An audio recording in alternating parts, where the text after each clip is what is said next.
So hello, could you say something about you? Yes. Hello, good evening. I'm Joanne Pransky, the world's first robotic psychiatrist being interviewed right now. Was that a test or you wanted to? Is that good? Yes, of course. Yes. What do you want me to really answer? I'm sorry, go ahead. Okay. So I have a first question. It's about your presentation. Okay. I was thinking about this presentation, and I'm really curious. Is it the mind, our mind, like a human? Is it the mind an essential element for a robot? The human mind, you're asking, is the human mind artificial mind, but is it the mind also very important thing for robots, or the robots do not need the mind? Well, I think like human. Right. So I think we would first have to define mind. So what you may be thinking about might be from a much more biological perspective than a mind that I'm thinking about. So I think we would have to first clarify the definition of a mind. I mean, there's a brain and there's a mind. So I think what you're referring to, and correct me if I'm wrong, is some of the other non-biological issues that comprise a mind. And I think what obviously robots and computers have brains that are different than ours, being non-biological. However, I think that what we're seeing is always the goal to think better than a human, but like a human. So, and this technology is, very complex, but neural net, et cetera, et cetera. So I think that when we define a mind, you're referring to possibly things of consciousness and all of these aspects, being mindful, right? In humans, being mindful, being able to focus at the moment at hand, like right now. I think it's going to be more of a perception than an actual equivalent definition or functioning. So regardless of how a machine or robot operates, it is non-biological, and it can never be the same as a biological brain, right? Although I wouldn't mind an implant to make mine less biological so that I would be free from disease and have a much better memory. But when you say mind, the mind, I think, will be a perception. So as technology continues at a very exponential rate right now, like that, I think that we, particularly with human language, right, machine language, and being able to really converse and appear to think like a human, that we will attribute, a mind to a robot and a machine. And in actuality, I mean, we'll see ourselves really focusing on what it is to be a mind and have an objective and carry. I mean, machines right now implement goals, but that goal, like if I told the robot, well, I want to make him happy. So, and again, it's also looking at us and trying to make ourselves more logical, right? So we can predict our peers' behaviors. We pretty much know what to expect if there was an earthquake right now, right? I'd be scared, emotionally scared. So we're all kind of predictable, but I don't think that they will have the same minds. I think it'll be like a merging. And I'm more concerned about the human's interpretation, our interpretation. Like a pet, right? If I think my pet's depressed, well, I think my robot has a mind of its own because it did something that I had no idea. And machines do this all the time. I've watched that selling robots in the industry, and I always try to tell engineers it's what I call that 10%. There's 10% unknown behavior. There's 10% of variables in an environment that no human could have predicted. And often when I interview other roboticists, I always ask, what was the most unexpected behavior that occurred? So we would tend to really anthropomorphize and say, well, the robot had a mind of its own, but it's really not a mind. It's a coincidental of variables coming together for some particular output that's just not very easy to explain. And that was a really long-winded answer, huh? Yeah, it's okay. I can have more coffee and keep going. Okay. Please. Okay, I understand. But you also, at the presentation, said about the emotions, that they are for humans. And so it's emotions are only for humans? Well, no. Well, that's just my personal opinion, because there are behaviors and responses that machines emulate or simulate, and we define, again, it's the perception. So we would label these as emotions. And I think for many uses of technology, right? So if I'm using an AI chatbot because I can't get a human and I'm about to commit suicide, and this this app, right, this sensitive, quote, sympathetic, is going to have some response labeled as an emotion to help me through my problem. And by the way, it's a very good use of technology, particularly when we can't reach another human being or the quality of human being to help us. So I might have to, in my own brain, to move on to accepting this technology, for me not to go forward with something illegal or something really negative, believe that this app may have emotions such as sympathy and compassion, and we establish a rapport and it seems to understand me. And so we, in order to have a beneficial and effective relationship with technology, I think it's easy for us to connotate that it has emotions. My personal opinion, and it's clearly not of the industry, and I'm not a scientist or an engineer, but I have studied human behavior for 40 years. So my concern is that upcoming generations get almost tricked into believing that their devices or their technology, their screens, their chatbots, their robots, their AI have emotions, and it's the same word you'd use for a human. So I personally would love to see a different lexicon for machine behavior, because I think there'll be a very fine line, particularly for those who don't have enough human-to-human relationship. And who has that during COVID? Everyone's on a screen. That's how you and I are communicating. But if you don't have the basis, if a human doesn't have the basis to understand what human emotions are, I don't think I personally am very concerned that we just give machines the same emotions as humans.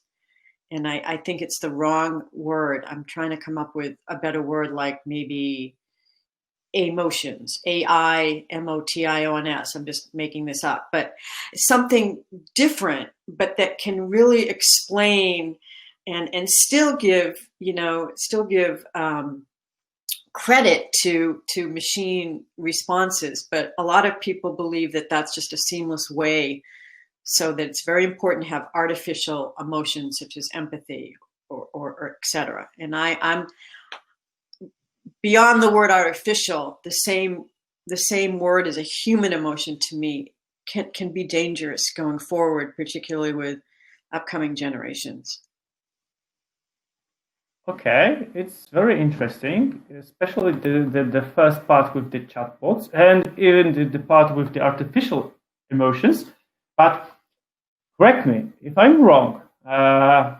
Is it possible to teach the robots the emotions, and if they will understand our emotions, and they will be also possible to think about this emotion?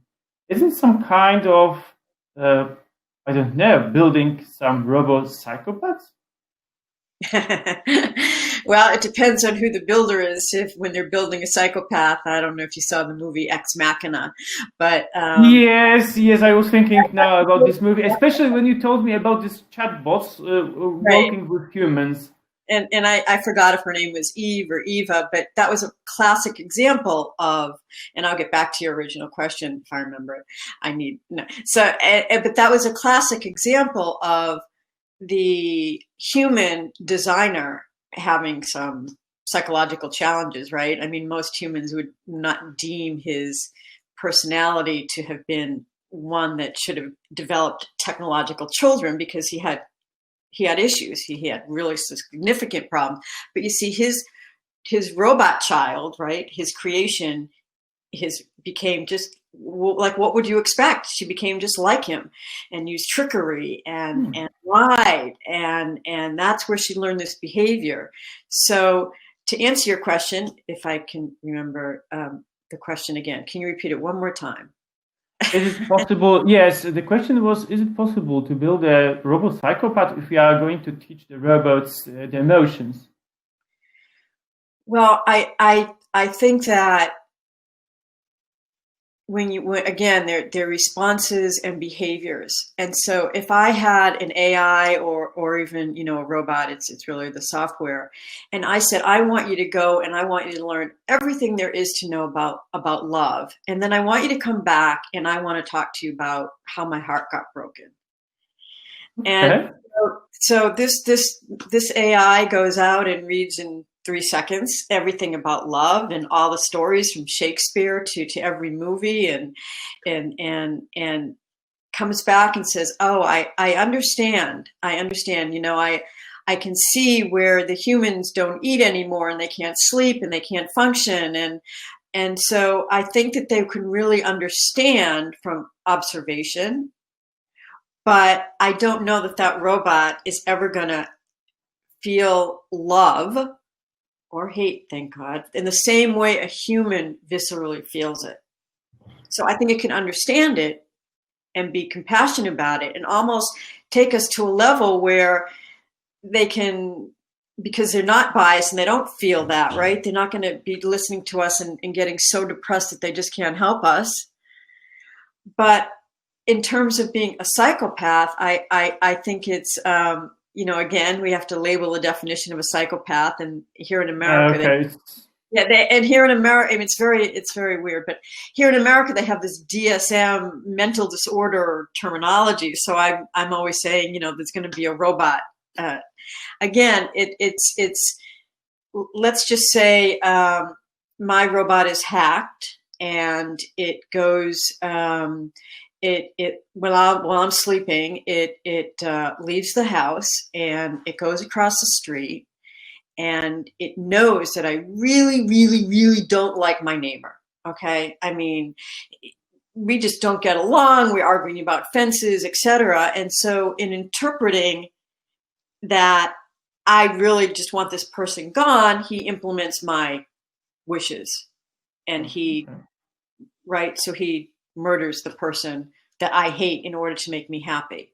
So the robot's behavior would be deemed as besides illegal, psychopath. But I think it's going to be really hard to analyze where that stems from. Is it from the owner? Is it from the manufacturer? Is it from a power problem here, like when they shut power off in preparation for wildfires and something, a piece of hardware went awry? I mean, there's going to have to be a lot more of self-diagnostics for machines and robots. And, I think the psychopath we will label it as such in different behavior. What causes it will be a multitude of things. And the most important thing that I learned in robotics is safety. And so I guess I'm trying to say, and there is a tremendous amount, whether it's industrial robotics or collaborative robots, that it needs to be safe for a human to be around. And I would like to also see it, in addition to being physically safe, to being psychologically and emotionally safe. So if I'm building a robot for a child, and there are some being done now, such as Embodied, Moxie, it's amazing. It's with a team of psychologists and psychiatrists, and it's just an amazing tool, companion, coach for a child to help them. It could help them with bullying. It could do amazing things as it learns in privacy about that child. Okay, but and there are, they've taken many years, like 4 or 5 years before they even came out with an initial beta test product. So I think we have to also emphasize particularly, again, as robotic psychiatrists, the emotional safety of a human being around our devices, not just robots, but in related technologies, because they will become what is perceived to be smarter. They will be able to implement more and do more that is much more human-like. But I think it's pretty obvious to me, or has been for the last 40 years, that if I'm a psychopath, chances are my technology will be a psychopath too. Mm. I mean, it's not just input, output. It's going to be a collaborative, much more sophisticated relationship. I mean, I used to joke, I don't know if you know this reference, but decades ago, so long I've been thinking about it, O.J. Simpson was this famous football player here who murdered his wife, Nicole Simpson, and he was very, very popular, but he was also very angry. And I used to joke when this was a popular issue in the 90s that imagine if you were a household robot, a household maid for O.J. Simpson. So you were afraid he killed with a knife his wife. So you're afraid of the cutlery when you set the table, because you know that in an instant he could turn on you and use the knife and hurt you or someone else. So as you're really becoming in a response, what a human might say is, oh, that robot maid is too afraid. She's hesitating to put the cutlery. Now she's hiding it. Now she's turning around after she set the table fully, and she's going back to her charging station, and she's closing the door. So we might emotionally say, well, this robot is afraid of the cutlery because she's afraid. She's seen what has happened. She saw him murder with a knife, so she's interpreted that. So, I think it's really going to be a lot of unknown, a lot of questions, and it's part of what I do is I ask a lot of questions. I don't have specific answers. That's very interesting. To be honest, I never think about it in this way. Okay, but what we can do with the robot was, for example, for many years, I don't know, working with some people who are psychopaths, and then these people die, and this robot learn their behaviors and their lifestyle, and now we want to bring him back to society. Is it possible? Well, I would ask, is it possible to do that with a human psychopath? The answer is yes. We like to think so. We like to think that there's therapy and there's ways to help people. But you brought up something that I didn't have time to discuss in my presentation. It's very interesting. So all of this digital twins of ourselves, all day long. Okay, like how would you know this is me, not my digital twin, and our digital representations of ourselves all day long through emails and on the screen and through apps and through our little avatars and our little emojis. Okay, so imagine that, and this is again a merging of technology and a result of the exponential increase of technology. So imagine that everything about you, your likes and your dislikes and your personality and your values and your morals and your ethics, and everything you've ever online, okay, we can upload that, let's say after you die, and we can upload that in a digital version because it's all there already, right? Pictures every day that you're posting on Instagram and Facebook. Okay, so we have this whole digital life of you. And now we can upload that to perhaps a robotic clone that looks just like you, called the mind clone. And this is already this is really where the robotic psychiatrist knows and so tries to prepare it. I know it's very science fiction, but it's in reality, because that's where we're headed. I mean, you can see the footprint that we're walking with, when our digital footprint. So now I'm going to upload everything, all of that, to a digital version of you. I mean, to a robotic version. Okay. And this version, and scientists have written about this from scientific proving this. And it's going to go on in the world as you. And of course, that's, in other words, well, let's just say, you're this great guy, you're a lawyer and you're a journalist, but all of a sudden you encounter a woman getting raped as you're walking home, and you weren't able to help her, and this was a traumatic experience for you, and you have post-traumatic syndrome, and you just can't sleep, and she was killed and you couldn't help her, and it's really bothering you tremendously. And this didn't occur in your human biological life, but your non-biological life. And by the time, I guess, you were able to directly call for help, it was too late. And so in a way, this kind of eats at you, and this experience that you've had, and this is what I want to question. Well, is that really you anymore? You're experiencing things that you didn't experience before. And now, because this was so prominent of an experience and so traumatic, that it's almost like, before a war and after war, before this event and after this event. And slowly your digital mind, which is representing you and your values, right? It's not like you're the perpetrator, you're not an evil person. You just can't get away from the guilt. And so, you didn't have any psychological issues that one would define as such, but now that's all you think about.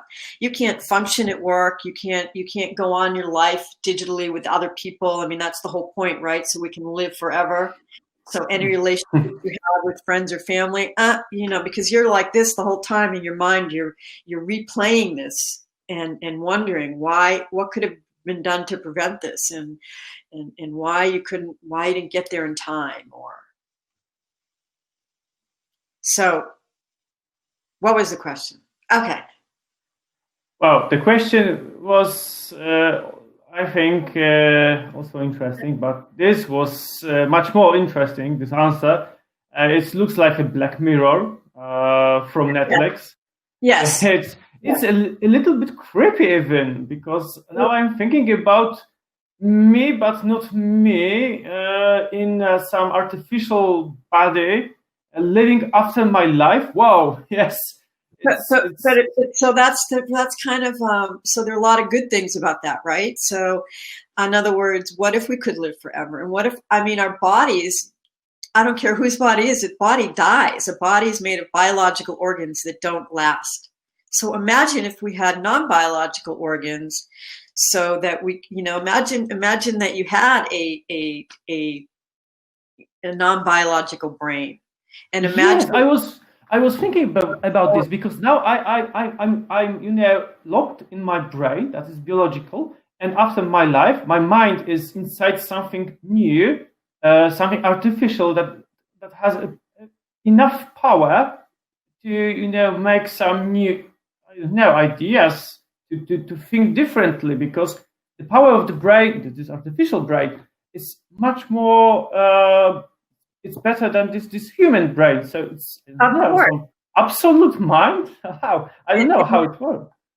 And that's how technology starts, right? Because it always starts.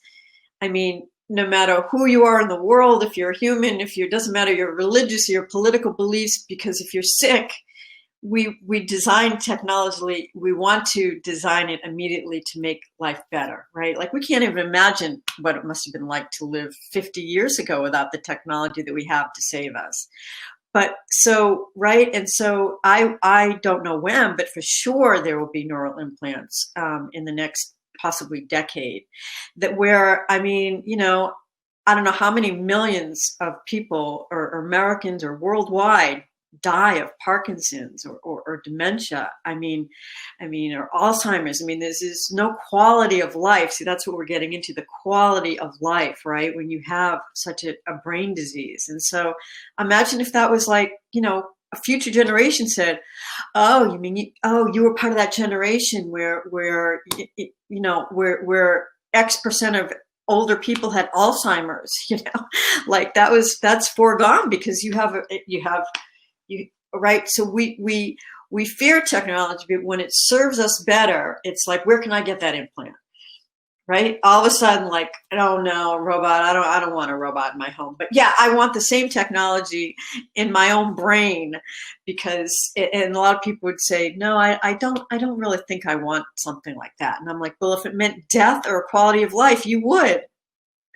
But what happens is everything becomes medical and for need, then it goes on to become used for other circumstances like entertainment.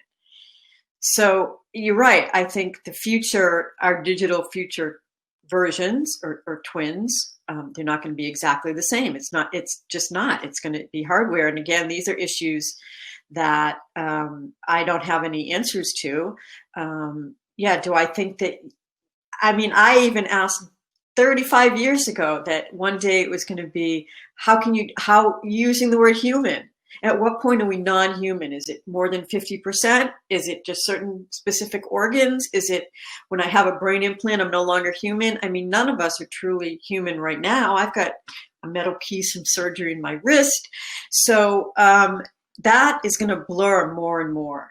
So I think the behavior exhibited by human, non-human, machine, biological, non-biological, it doesn't matter, will always be something that is not going to be standard or common, and that is considered to either to go awry. And hopefully if we still have good morals and societal norms and regulations and standards, we could be able to perhaps diagnose this, just like, in Black Mirror or something. Maybe I can look into a robot's brain and see, kind of rewind, and it's going to be way too complex to look at the coding, but maybe you can see in its behavior why it's acting in a psychopathic manner, or it's just not going to, it's just like a child though. We never know with a child. Even though it's biological, we know, but we never know, was it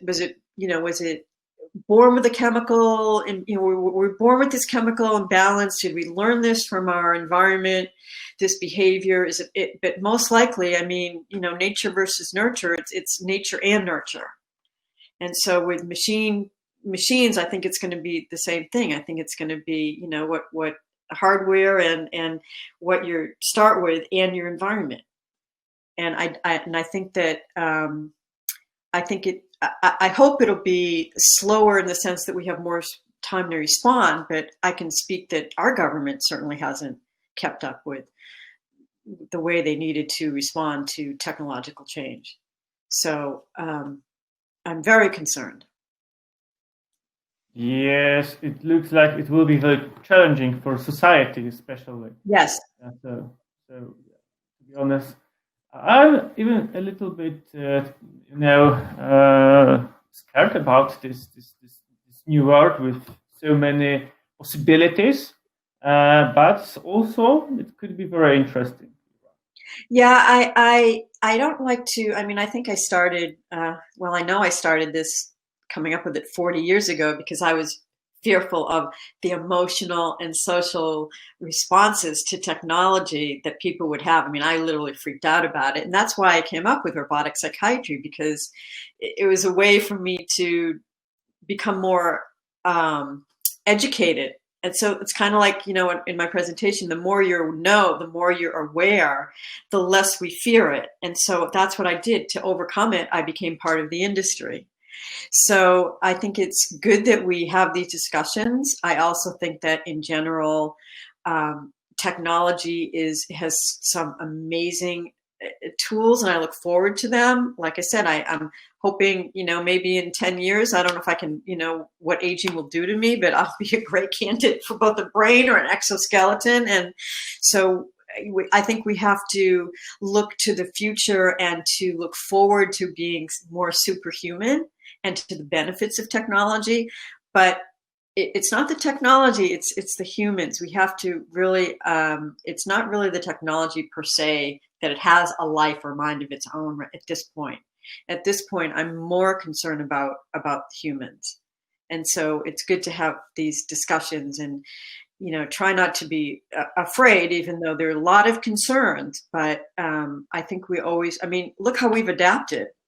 We've adapted. I just don't know if we've adapted like psychologically to all the change and emotionally and socially. And I'm not sure about that. So I'm trying to work on that for the world. I'm trying to get the world to focus on what it is to be human. And that's why face-to-face, as hard as it is right now in COVID-19 throughout the world, that every human spends all day on a screen, it to me, it should be just no device in your hand. Just close that computer and have 15. If you live with someone else in your environment, I don't care who that is, just try to have a 15-minute conversation to be able to, in our genetic, in our genes, to be able to continue the pattern of empathy.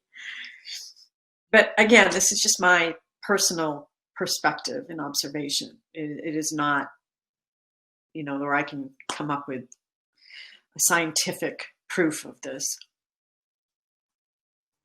Okay, but I think that's very interesting.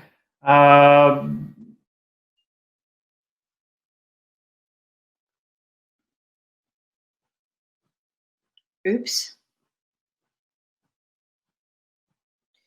I think you kind of got stuck there.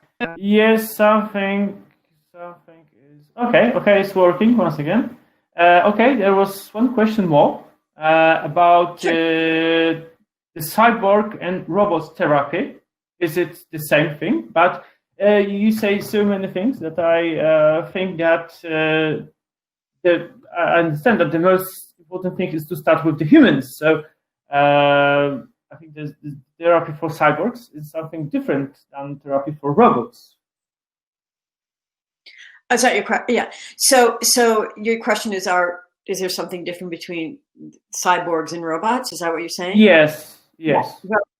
So it always comes down to, again, I always like to start with what are we each thinking about?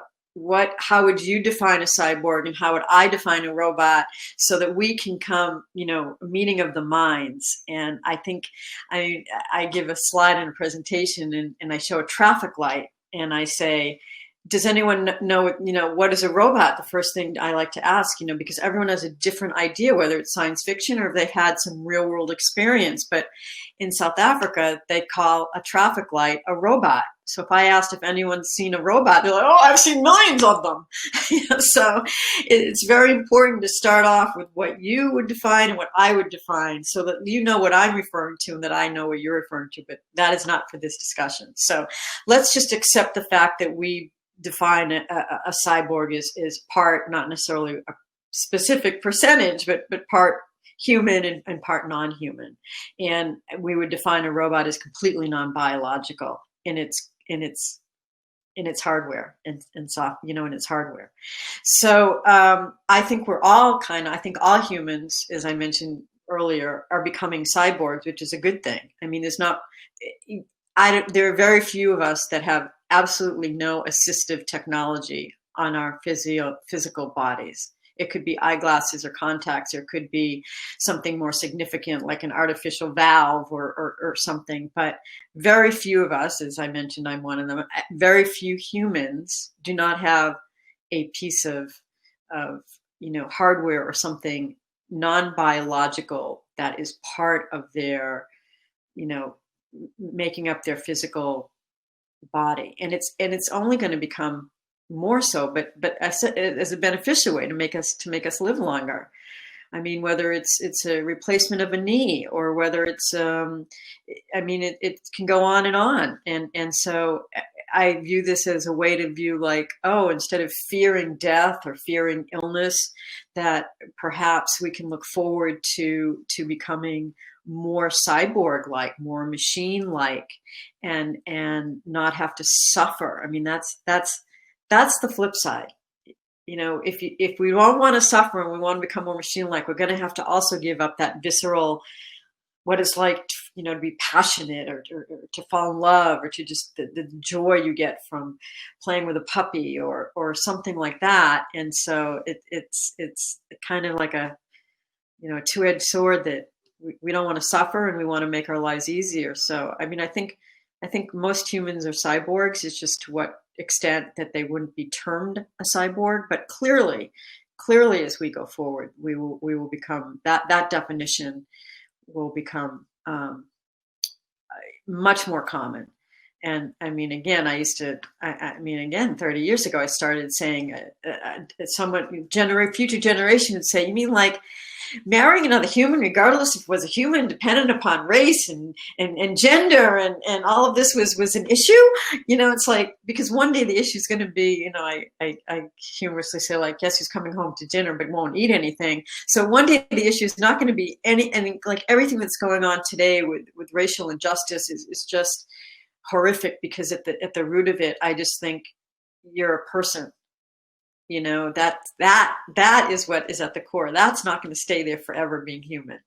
I don't care what color, what your background, what ethnic, gender. I don't care if you have, it doesn't matter. The point is you're still human. And one day future generations in my head are going to look back and go, oh my God, I can't believe that was such an issue.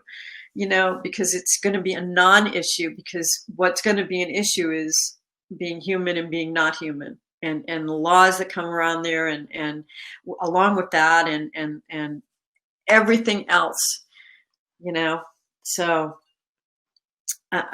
that's welcome to my world. Welcome to my brain. Yes, so now I know that I am a cyborg because I have a watch.